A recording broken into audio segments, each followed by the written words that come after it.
that Krishna came, gave the Bhagavad Gita to Arjuna in the beginning of Kali Yuga. 5,000 years later, we're still reading the Bhagavad Gita. We're still praying to Krishna. We have centers around the world, lot of devotees for Krishna, which he never himself ever said, come and, let's come and initiate in my movement, come and initiate in this cult, come and initiate and wear this color. He never said that. But today, 5,000 years later, we still pray to Krishna. 10,000 years later, we'll still pray to Krishna. 50,000 years later, Krishna will still be valuable because he came for the goodness of the world. He came to teach virtues. Okay? He came to teach dharma.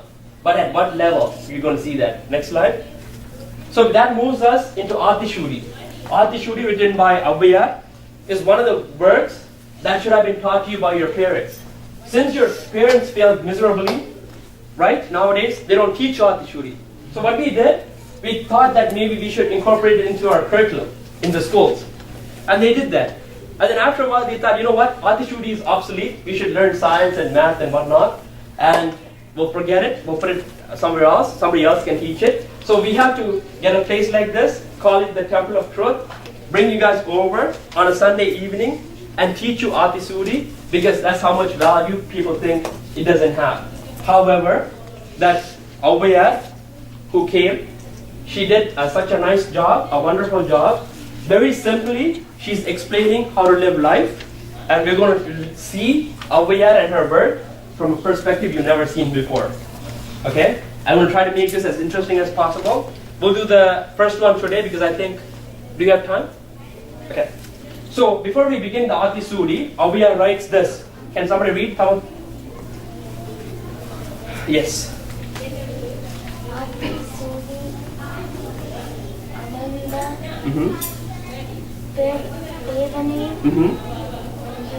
Eti Toluvum Yame. Say it together, please. Atishuri. Wait. Let me tell you and then you guys can repeat. Atishuri. Amaranda Devanai. Eti Toluvum Yame. Somebody read the English definition at the back. Loud.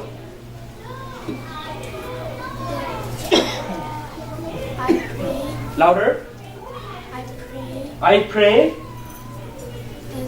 to Lord Ganesh, who is the most favorite who is the most favorite of Lord Shiva, who wears the Tirupati flower garland. So she's saying, we pray to Lord Ganesh, like how we do anything, we start with prayer to Ganesh.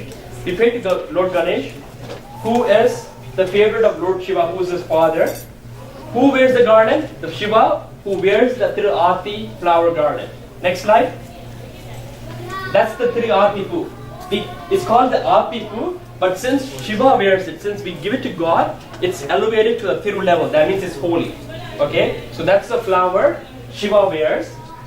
So that's what she's saying. Atishuri. Atishuri means the one who wears a garland. Atishuri. Amaranda Devanai. Yeti Tolavom Yami. That means we pray to Lord Ganesha, who's favorite of Lord Shiva, who wears the Ati's flower. Okay? Next slide. This is the Atishuri, the first part. Do you see a pattern? Who doesn't see a pattern? Okay, who sees a pattern? Okay, what pattern is it? It's going in what order?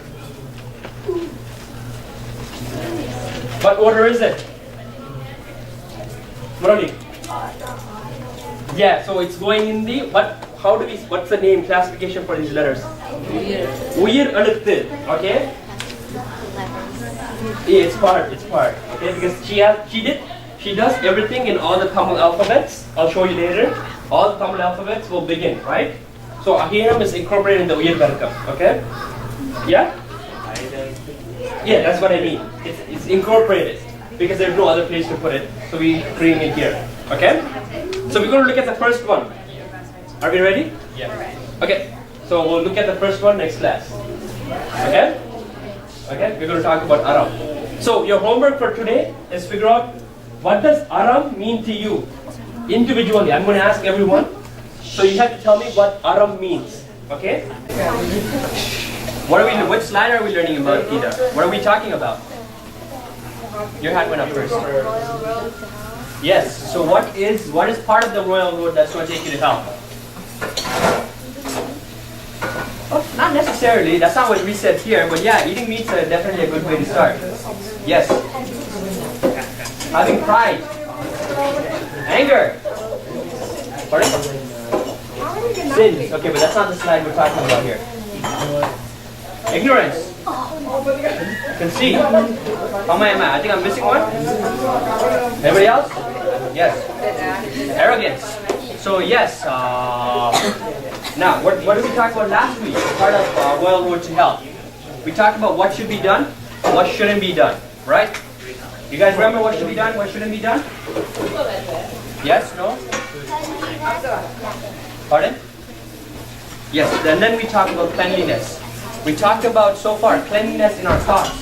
How do we keep our thoughts clean? At the back. Yes, think of God. Prayers. How else? Exactly, thinking positively. That's how we keep our thoughts clean. Yes. Erasing the karma. Yes. Once you find that eraser, let me. Exactly. Good. Good. I was waiting for that. Next thing we talked about clean words. How do you keep your words clean? Wash them every once in a while. Pardon? Use mouthwash. No, but then that means your thoughts are still dirty. Now we just. How can you just? No. You're still thinking. I'm saying, okay, how do we stop?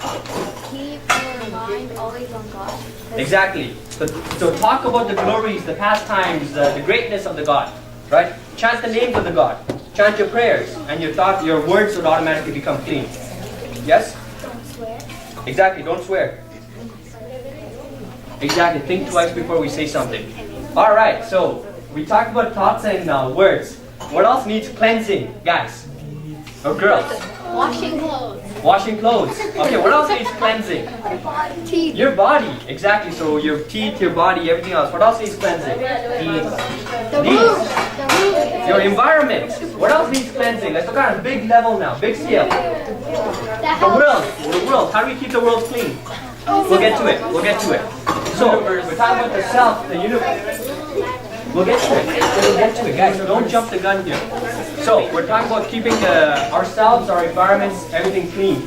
World, universe. How do we keep ourselves clean? Yes, but you don't throw yourself into the washing machine. How do you keep yourself clean? We take a bath. We shower. What else do we do to stay clean? Can you turn around and tell them this? Very loud. Wash your clothes. Wash your clothes. And Wash just saying it like this. Wash your clothes. Right? So, guys wash their clothes. Yeah. What else do we need to do? Exactly. And when you're washing yourself, say your prayers. Pardon? Pardon? Oh no. Good.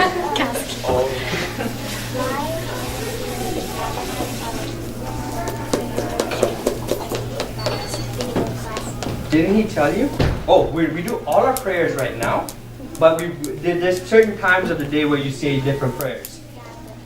And we say the Ganga Cha Jamuna Chaiva, that sloka while we're taking a shower. Okay? We say that because we are asking for the water of the 7 rivers to be in our baths so that we can just take a shower, and it's a shortcut. You don't have to go to 7 rivers, of which some of them are non-existent anymore because they dried up.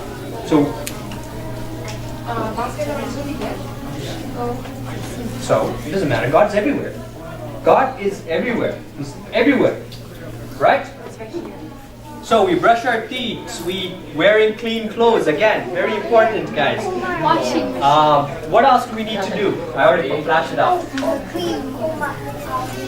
Comb your hair, exactly. So make sure you be pleasant. You be clean. All right. Next thing we need to do. Yes. You're not going to share it with me? Next time that happens, I'm moving you into that corner. Okay? Pay attention. Next thing I want to talk about, we need a clean environment. Not the environment as in pollution environment, but just what we're in. We need to be clean. Pardon? No, but that's the big environment with pollution. That's not the environment I'm talking about. The environment I'm talking about is the room we're in, the car we're in. Pardon? Exactly, but that's going back to the big environment, which we'll be talking about. But I'm talking about our houses. That's the environment I'm talking about. Let's keep our house clean, right? Let's keep your rooms clean first, right? Let's keep your closets clean, then let's talk about the house, right? Keep your house clean, yes? Exactly. I was actually doing back-breaking cleaning this morning, and it wasn't fun, but the parts of the house look clean now. See, when I teach you something, I make sure I do it at least the day before I teach you, or the morning of when I teach you something. So I follow what I preach, at least for a day. Yes. Pardon? Exactly. If you do something, make sure you put it back. Organize. Organization. Be very organized. Let me see. Exactly with your books. Right? Make sure all the pages are put back in. Right? So what did I put? So we need to keep our notebooks clean. Let's start with notebooks. Very simple. Your desk or your working area clean. Your lockers. Exactly. These girls need some serious cleaning boot camp. In the summer, I want to get Darshan because he's a neat freak to teach you how to be clean. Water bottle is bad. You get thirsty, you get a reusable water bottle, you fill it up with water, regular tap water, because tap water is good enough. You drink it, because this bottle lasted me 8 months, and it will probably last me for a while. So make sure, wash it. Wash it. Right? Or else it will get smelly, or it will get stinky. Alright? Then we're talking about keeping our rooms clean. Right? A little bit bigger now. Next thing, I want you guys to start keeping your house clean. Right? Before we go into the house, before we go into the room, before we go into your desks or your lockers, let's start with these notebooks we have. Right? No notebooks falling apart. Right? If I take, can I see your book? If I take it, okay, and I go like this, I don't want anything falling out. Oh, you see that? Without holding it tight. Right? Okay, I don't want to see any loose paper. I didn't ask anyone to do it. I'm just saying, I just want it to be clean like that. Guys, those books are not toys, by the way. And can you grab on? That is the reason why you found the toy. I just don't want it in the other. Keeping your house clean. Can one of you read what I have up there, please? Laundry. Regardless of how expensive the clothes is, you wash it. Exactly. Your washing machine is going to be your new best friend now. Wow. Can we bring the laundry? Or do it by your hands. Exactly. Are your parents washing it by hands, or are you washing it by hands? Your parents. No. Don't get your parents to clean up after yourselves. You're all old. You're all big enough to do your own laundry and or washing. Yeah, you're small enough. You can get him to do it. Yeah, you do it. Okay, any questions so far on cleanliness? Does it seem too hard? No. Exactly. That's exactly what I was saying. Cleanliness continued. Now, let's say, what else can we keep clean? What else can we clean? Yes, sir. Okay, your pets, of course. We definitely want you to keep your pets clean. Anything else? We've already said this.